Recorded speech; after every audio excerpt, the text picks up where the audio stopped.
প্রিয় বন্ধুগণ, আমি এই মুহূর্তে আছি সিলেট উসমানী মেডিকেলে। এই যে আপনারা দেখতে পাচ্ছেন, খুব সুন্দর একটা প্রোগ্রাম, সেলিব্রেশন 63 ইয়ার্স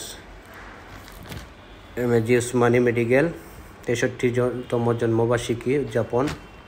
অনেক সুন্দর প্রোগ্রাম, মেইন রোড থেকে লাইটিং, অনেক সুন্দর গেট, ব্যানার, এই রেওকা, কত সুন্দর পরিবেশ, খুব সুন্দর ওয়েদার। আজকের ওয়েদারটা অনেক সুন্দর।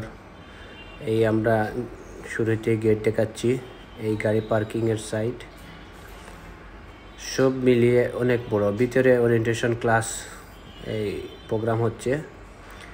এইটা হইল গাড়ি পার্কিংয়ের এরিয়া। আশা করি অনেক সুন্দর, আপনারা সবাই আসবেন, দেখে যাবেন, ভালো লাগবে। সুন্দর একটা পরিবেশ।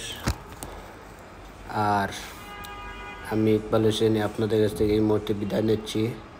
ভালো থাকেন, সুস্থ থাকেন, আল্লাহ হাফিজ।